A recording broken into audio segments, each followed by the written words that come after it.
So I am going to turn it over to Andrea. I will let her introduce herself. She is from the Income Tax Assistant Program, and I will let her tell you a little bit more about it. Good morning, everybody. As Yvette said, that I'm a vital volunteer, and what that stands for, the Volunteer Income Tax Assistance. I've been doing that for the last 15 years. I had to go back and check because I couldn't believe it's been that long. I currently as a site manager in St. Louis for two sites. Basically, we offer services preparing your income tax returns, federal and state, for free, for moderately income to low income, and our limit is 69,000. And also, I have a small tax practice that I do as well.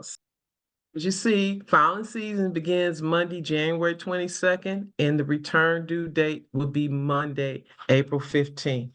This one is pretty much telling you who should be filing a tax return. And these are the criteria situations that you have to.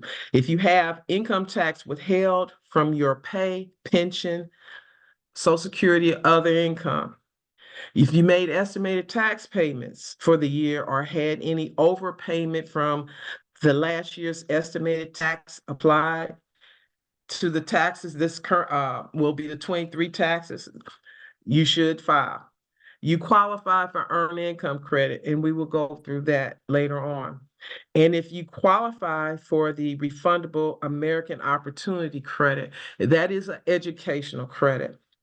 If you qualify for the premium tax credit, that credit is for people who get their health insurance through Affordable Care Act, or otherwise known as Obamacare. If you qualify for the additional child tax credit, we will be discussing that later in the presentation. If you receive a 1099-B, it's a brokerage statement. If you have, for instance, any money from Edward Jones, uh, anything like that, that will show you have income from stocks and bonds or capital gains. Plus, if the other income exceeds the limits, you have to file the tax return. And if you're required to file a state return. And the last one I have, number 10, is if you want to file a zero AGI return, which is adjusted gross income, such as to prevent tax identity theft, to claim a state credit, or for other assistance. I'm going to talk about the tax identity theft later, and to also, if you're not required to file federal, and if you're eligible to file a property tax credit from the state of Missouri, or what we call circuit breakers, that's when you have to file federal. If you're going to electronically file it, that would be a situation where you file a zero AGI return. I have chart A, and this chart is for most people who can file, and it shows the gross income, at least, that you have to have in order to file. If your filing status is single, and if you under 65 years old, you have to file a return if your gross income is at least $13,850. If you 65 and older, it goes up to $15,700.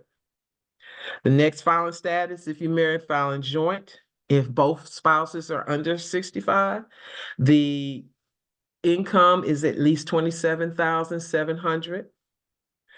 If you're 65 and one spouse is under 65, the income then increases to $29,200.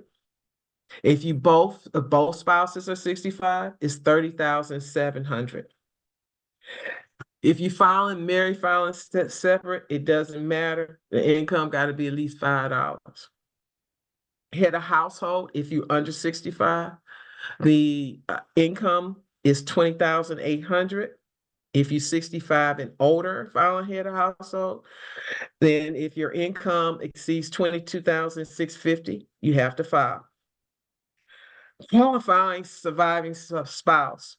And it's a situation where you can file joint return if your spouse, of course, dies in a year, say 23. You can also file a joint return if you have a dependent for 24. So if you under 65, the income you cannot must exceed 27,700. If you're 65 and older, it's 29,200. The rules for claiming a dependent. All right. There are tests to be a qualifying child, and then there are tests to be a qualifying relative. Um, there's those two distinctions. The child must be your son, daughter, stepchild, foster child, brother, sister, half brother, half sister, step brother, stepsister, or any descendant of them. An adopted child is always treated as your own child. As the sentence explains, the adopted child includes the child who was lawfully placed with you for legal adoption. The child must be under age 19 at the end of the year and younger than you or your spouse if filing joint. Under the age 24 and at the end of the year, a full-time student.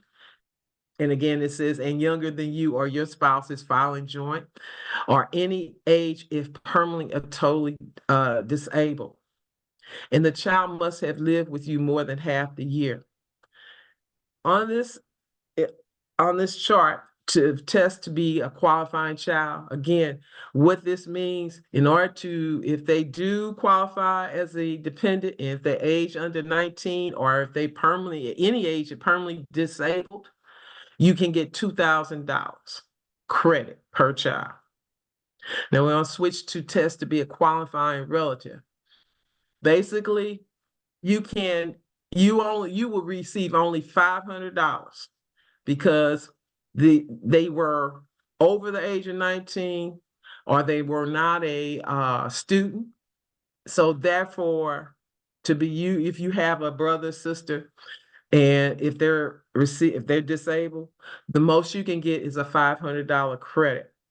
Now, this chart I used from the prior year because pretty much anything didn't change. One thing, but on three, under item 3, where it tests to be qualified relative, it says the person gross income for that year must be $4,400. But for 2023, that is now $4,700. Everything else applies. And this is additional qualification rules claiming for a dependent. To claim any person, you have to basically provide more than half of his or her support. The child can't be filing a joint return unless that joint return is filed only to claim a refund or income tax withheld or estimated tax. And that was explained earlier who should file. If the child meets the rules to be a qualifying child for more than one person, you must be entitled to claim the child as a qualifying child. We will discuss this one as far as people, multiple support agreements, and we will talk about that later on in the presentation. This chart here gives the amounts for the standard deduction for 2023. It's gone up, and they always go up every year. But if you single and file a married separate return, it's $13,850. If you filing jointly or qualifying surviving spouse with dependent child, the standard deduction is $27,700. Head of household is $20,800. Now, what this means is that if you have itemized deductions, they have to, if you are single, they would have to exceed 13,850. If you file in joint return, it has to exceed 27,700. And of course, if you hit a household, those itemized deductions have to exceed 20,800. If you do not have those, then you will take the standard deduction. Below indicates persons not eligible for the standard deduction. And that's generally if you're filing a married filing separate and your spouse itemized, you have to itemize. If you're filing a short year return, because you change your annual accounting period, you could not take the standard deduction. If you are a non-resident or dual status alien during the year, you cannot take the standard deduction. If you are married to a non-resident alien and you are a U.S. citizen or a resident alien at the end of the year, you can choose to be treated as a resident. But if you make that choice, then you can. It's like an election. You can then take the standard deduction. Now, this chart represents the standard deduction for people that were born before January 2nd, 1959. In other words, you are 65 or older and additional or were blind. So you get additional amount for the standard deduction. If you're single, and if you look at this chart, if you were born before January 2nd, 1959, that would be, you check and say that's one, you would get 15,700. So you get a little bit more when you're over 65. Now, if you're blind, you get an additional amount of 17,750. And that kind of goes on. I'm gonna let you guys get it. And I'm not gonna go through all this, but the whole point is if you are over 65 and are blind, you get additional standard deduction. Okay. This section is talking about credits, and the credits I'm going to be talking about primarily would be the child tax credit and the energy credits, because they made some changes. So you can go to the next slide. All right. Earlier, when I was talking about dependents, I was talking about additional child or the child tax credit. And basically, to qualify, the child must be under 17 by December 31st. And if the child is that age, under 17, 16, or under, you can get up to $2,000 per qualifying child. Now, if your tax liability is less than the child tax credit, the remainder becomes what they call a refundable credit, and this portion is then called additional child tax credit. And it cannot exceed $1,600 per qualifying child. In addition, earned income, you must have earned income of at least $2,500 to get this refundable portion. I've put in some examples on how this works, but before I start, I want to talk about what is a refundable tax credit and what is a non-refundable tax credit. A refundable tax credit is a state or federal credit that can put cash in your pocket regardless to your liability. Okay, so if you had a tax liability of zero, and if the credit, like earned income credit, which is a refundable credit, and if you had a tax liability of zero, if you got earned income credit of $1,400, you get $1,400. Now, on the other hand, a non-refundable credit is when the credit can't exceed your federal tax liability. So I'm going to give you an example. And like I said, it's an oversimplified example, but a family of two children, they're both under the age 17. This taxpayer's taxable income is 26,376. There's no other credits or penalties applying in this situation. So with two children and each child tax credit is $2,000, they're eligible for $4,000. However, the liability on the taxable income is $526. So that 2,000, you're not going to get all of the 2,000. It's just going to zero out the tax liability. This is where the additional tax child credit comes in. On this example, you see the $4,000 child tax credit. They use 526. So what is left is 3,474 eligible for the additional child tax credit, which is refundable. However, the maximum is 1,600 per child. So basically, what they would get would be $3,200. This example here is assuming the following, that this family has two children under the age 13. There's no other credits or penalties applicable, so they'll each get 2,000 per child with a total of 4,000. Their income tax liability is $3,256. So they're going to use 3,256 of that 4,000 to zero out their liability. So the addition, what was left over, the 744, they could, that's amount of the credit left to be added, but it cannot exceed $32. So they'll get additional $744. This year, effective for 2023, for people who have purchased energy efficient residential energy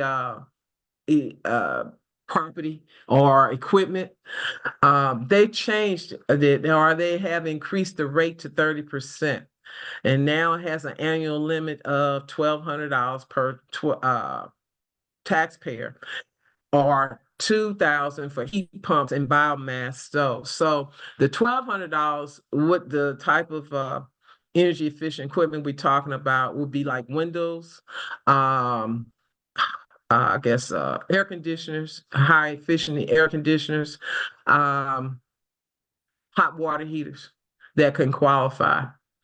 Now, it was a lifetime cap on these credits up to 2,000. Now they increased it to 2,000. Now the limit is an annual limit. So in other words, it's not a lifetime credit. So you can get this up to $1,200 every year.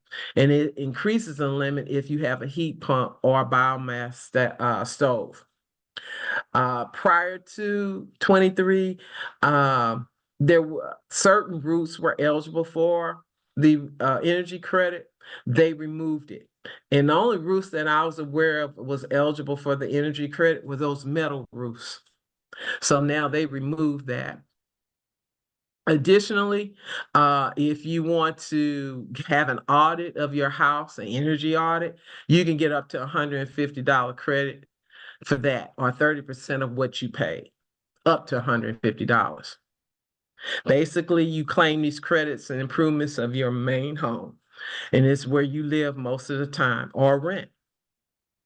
And now this credit is now available up to 2032.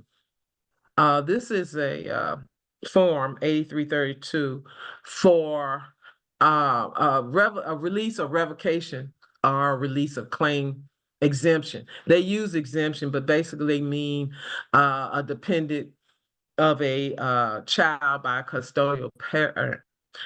I recommend using this form if you are taking care of a grandchild and the parent might want to, or whether or not they can claim them, get them to, if you are on good terms, you have them to sign that. This can also be used for people of divorced parents. Who gets to claim the child if it's not in a divorce decree, or if you're not married I recommend using this form. That's generally if people willing to sign and you have good relationships with the people involved. This is an identity theft pin. Um, if you are claiming a grandchild and the parent want to claim it, but you're taking care of this child's living with you all year long, I'll strongly suggest to get this pin for this child because that nobody can claim that child unless you have that PIN number. There are a few ways to access or apply for this PIN. If you file a paper return, and not too many people do, but there are some that do, the form is 14039. It's the identity theft affidavit. You will complete that and attach it to the return if you are filing a paper return and mail it to the location based on the state you reside. In this case, it would be Kansas City. You can also submit this form online. And I put the online address there. And to get this form, you can, and I should have said that how to get the form, you go to irs.gov, type it up, form 14039, and then that form will come up if you're going to file paper. If you're going to file online, the web address is below. If you choose to fax it, you need to go retrieve the form and print it out, fill it, complete it, and send it or fax it to the IRS. This is something new that it's not new, but it's been around about a couple of years. It's an online account for the IRS, and it's called ID.me. Um, the luxury of having an online account with the IRS is that if you say you received a ID theft pin and you lost it, this would be the quickest way to retrieve it. The other benefits of having an online account, you can get your transcript right away, transcript of your tax year right away. As I said, you can get a request, what they call an IRP from prior years or the current year, where if you lost your W-2, the IRP would show the W-2s. If you have retirement income, 1099-R, Social Security income, or railroad income. The only thing is with IRP, they only show the federal withholding. So again, if you can, I encourage you all to get an ID.me account. I believe they say that you can access other government partners to use this particular option. I believe now ID.me might be even on the private sector. We're going to start now about the Missouri Department of Revenue, their updates. Of course, the due dates to file your Missouri income tax return is April 15th, 2024. And it also says the property tax credit is due the same for 2023 that we always call circuit breaker. Now, if you're eligible to file circuit breaker and you did not file it for 2020, the statute of limitations for that refund is May 17th, 2024. This is new for state of Missouri, this working family tax credit. You can receive a 10% or a credit of 10% of the federal earned income credit. So if you are eligible to receive on your federal return the earned income credit, you can get an additional 10% of that as a deduction or a subtraction of your Missouri adjusted gross income. To qualify for the credit, of course, you have to be a full-time resident in Missouri. with filing status of single head of household or qualifying widower or married filing combined. You have qualifying children, and they must have valid Social Security numbers. Now, this is something new, and I thought to share this with you all. I don't know if this would be applicable, but this is really for people that are selling their farmland, if they have a farm or any farmland, plot of land, to a beginning farmer. So if you have land that you used or used for farmland, and you decide to sell it to a beginning farmer or first time farmer, the seller can get a deduction of the capital gains they receive from the sale of that farm. So this is something new. This here, it says business income expanded to include farm income. There is a provision in the state of Missouri that if you have a net income from business, and I'm going to give you an example, if you are a Uber driver and you have a net income, the state would allow a 20% deduction. Okay, now that what they have done, expanded it to include farm income. The state decides they're going to reduce their tax rate, the top end of the tax rate, to 4.9%. In 2022, that the top rate was 5.3%. So it's a little bit of reduction. All right, these are just updates to how, if you owe the state of Missouri, this is just a way to you pay them electronically. You have what they call option to future date the payment. In other words, if you filed your state tax return, let's say in February, and you didn't want to pay it, and you had a balance due, you didn't want to pay it until let's say the due date, April 18th or April 15th, then you have that option to do that. And what it says here, the scenario is for a payment schedule in the future. If you filed the tax return, like I said, I'm gonna use their example, April 4th, 23, or I'm gonna put it 24 in this case, the payment would be effective on the due date.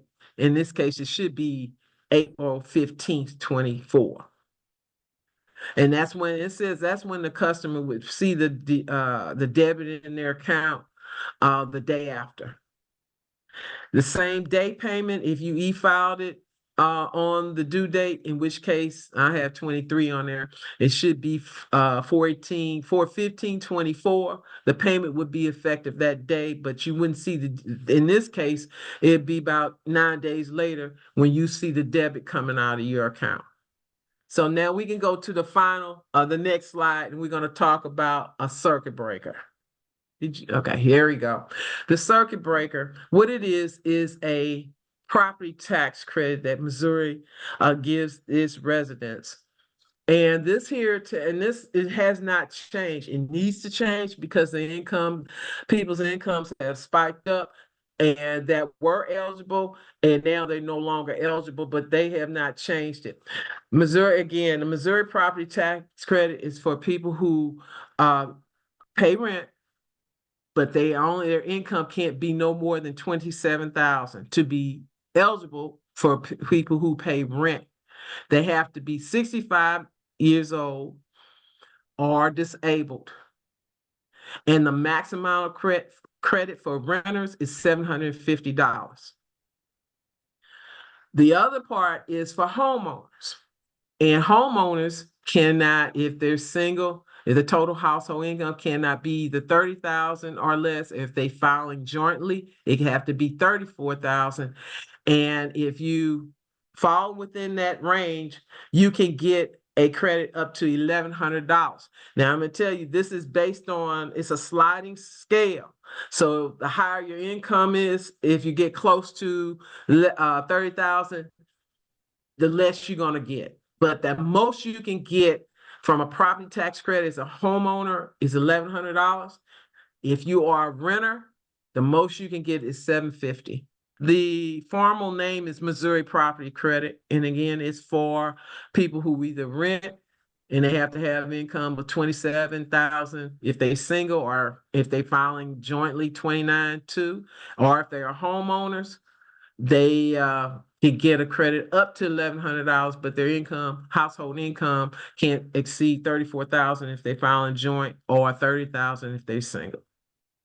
Well, that would conclude my presentation today, and I'm glad that we got it done in January before the filing season.